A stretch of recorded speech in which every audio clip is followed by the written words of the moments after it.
Olá, seja muito bem-vindo ao nosso canal, é um prazer tê-lo conosco. E nessa oportunidade eu quero elucidar uma dúvida que surgiu em relação a uma declaração feita por um dito professor em um podcast, onde ele afirma que em Gênesis capítulo 2 e capítulo 3, Deus mentiu e, portanto, Deus teria sido o primeiro pecador da humanidade, porque Deus mentiu e a serpente falou a verdade, né? Uma afirmação dessa natureza, ela é decorrente de um erro pueril, um erro infantil na hora de se interpretar as Escrituras. O meu objetivo aqui não é expor ninguém, até porque não vou citar o nome da pessoa, mas é um professor de teologia que fala bastante aí na internet e se coloca como o paladino da verdade, mas comete erros bastante infantis. E o erro que ele comete é o fato de não comparar as diferentes versões e traduções das Escrituras para elucidar algum ponto que pode ser aparentemente contraditório ou obscuro.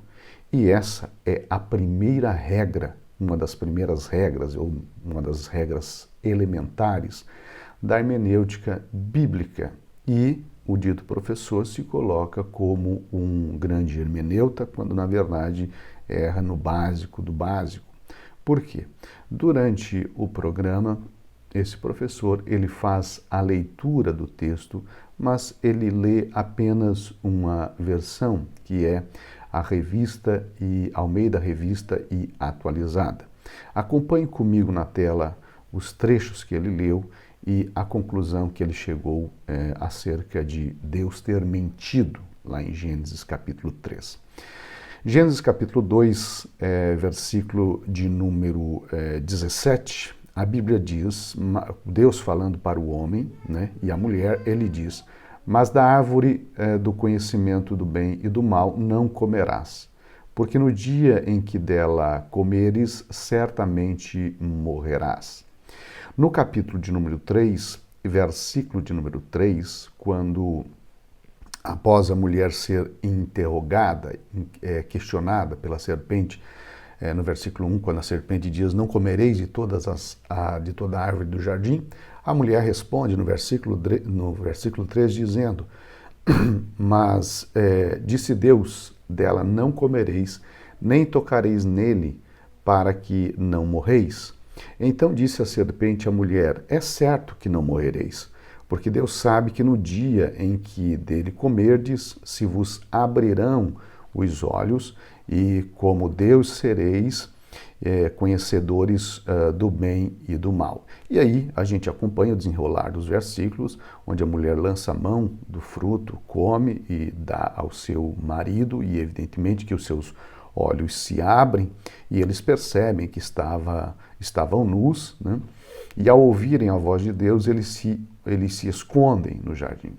E Deus então sentencia a serpente, sentencia a mulher e sentencia o homem. E no versículo 22, a Bíblia vai dizer: então disse o Senhor Deus, eis que o homem se tornou como um de nós, conhecedor do bem e do mal. Assim que não estenda a mão e tome também da árvore da vida e coma e viva eternamente. Então, o professor ele disse que nessa ocasião Deus mentiu quando disse que o homem, no dia em que comesse, certamente morreria, e a serpente falou a verdade quando disse que no instante em que o homem e a mulher comessem do fruto proibido, os seus olhos se abririam. Agora vamos analisar isso de uma perspectiva mais acadêmica, né, e mais séria. Por quê? Quando nós, e esse é um dever básico, primordial de um hermeneuta, é fazer comparações com as versões, com as traduções. Por quê?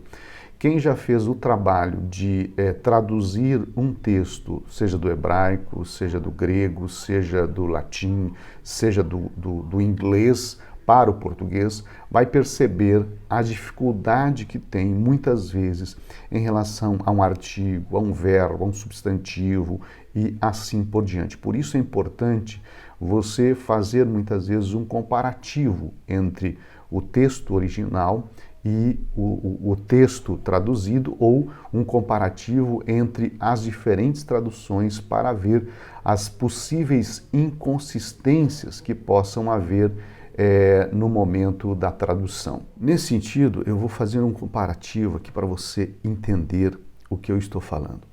A versão que ele utiliza é a Almeida Revista e Atualizada. Observe na tela. Na Revista e Atualizada diz, no versículo 17 do capítulo 2, mas da árvore do conhecimento do bem e do mal, dela tu não comerás, pois no dia em que dela comeres, tu certamente morrerás. Observe a tradução ecumênica da Bíblia.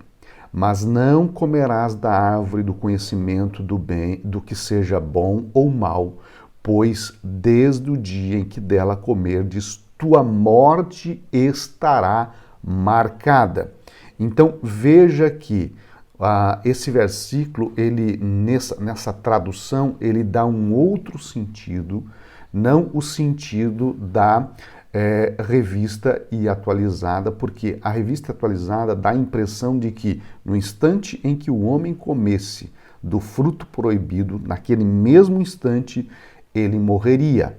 A tradução ecumênica dá a entender que a partir do momento em que o homem comesse do fruto proibido, a morte dele estaria decretada para aquele momento ou para adiante, né? Isso fica em aberto, o que me dá a entender que a morte estaria marcada para o futuro, né? Ou seja, a morte dele seria certa em algum momento da história. A Bíblia de Jerusalém traduz, mas da árvore do conhecimento do bem e do mal não comerás, porque do dia em que dela comeres, terás que morrer.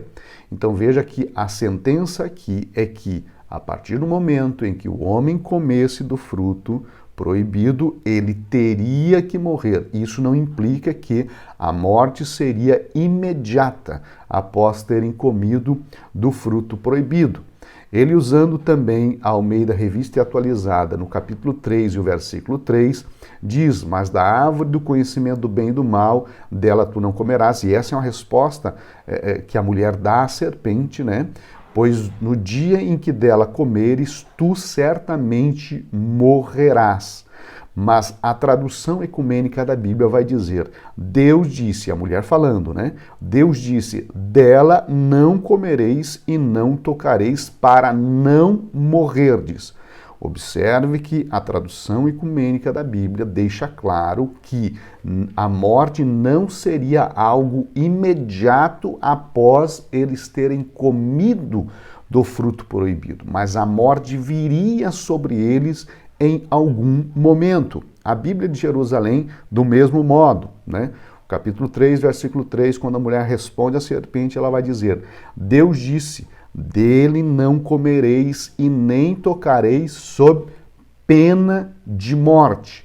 Então observe que essas duas traduções, elas implicam em entender que a sentença que Deus estabelece para a desobediência do homem é a morte.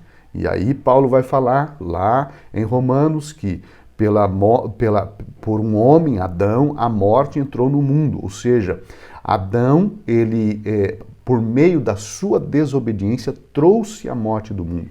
Mas em nenhum momento, nas traduções que nós utilizamos, Deus está falando que a morte seria imediata após a obediência. Após a desobediência, o homem em algum momento teria de morrer. Por quê? Porque essa era a sentença da desobediência, era a morte. Então é muito importante isso.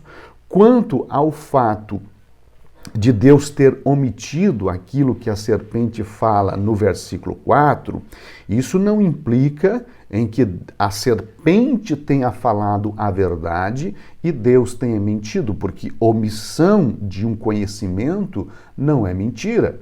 E Deus, ao omitir esse saber, esse conhecimento ao homem, não está mentindo ao homem, está apenas omitindo uma informação, omitindo um saber. E esse saber, evidentemente, pela astúcia da serpente, ela sabia que uma das consequências, né,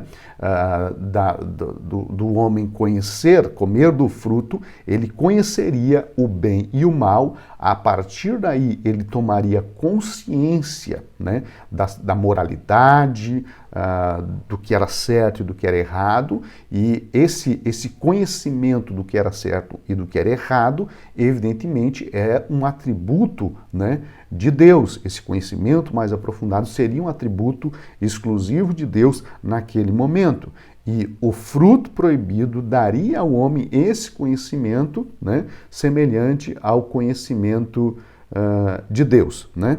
Então, veja que o que eu quero chamar a atenção é para o fato de que, quando você for fazer uma interpretação de um texto bíblico, que ele possa aparentemente ser contraditório, difícil, é importante você, mesmo que você não conheça o hebraico, que você não conheça o grego, ou que você não conheça o latim, você fazer uma comparação entre as diferentes traduções, e você vai perceber que aquilo, em muitos casos, que aquilo que aparentemente era obscuro, que aquilo que aparentemente era contraditório, na verdade é uma questão de tradução, né?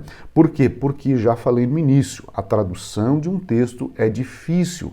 Quando você vai traduzir um texto, você se depara com dificuldades. E ainda mais o hebraico, que é uma língua muito antiga, né? E ela apresenta, por sua natureza, dificuldades no momento da tradução. E por falta, muitas vezes, dessa sensibilidade e dessa humildade, né, em buscar compreender melhor o texto, sai por aí falando esse tipo de coisa, fazendo essas afirmações absurdas em cima da ausência de uma leitura simples, né, que eu fiz aqui com você, mas de grande valor para você não incorrer em erros teológicos crassos, né, como é o fato de você ir a um podcast e, a partir de uma leitura equivocada de um texto, sair afirmando que Deus foi o primeiro a mentir e a serpente falar a verdade. Que Deus tenha misericórdia de nós. Um forte abraço e até uma próxima.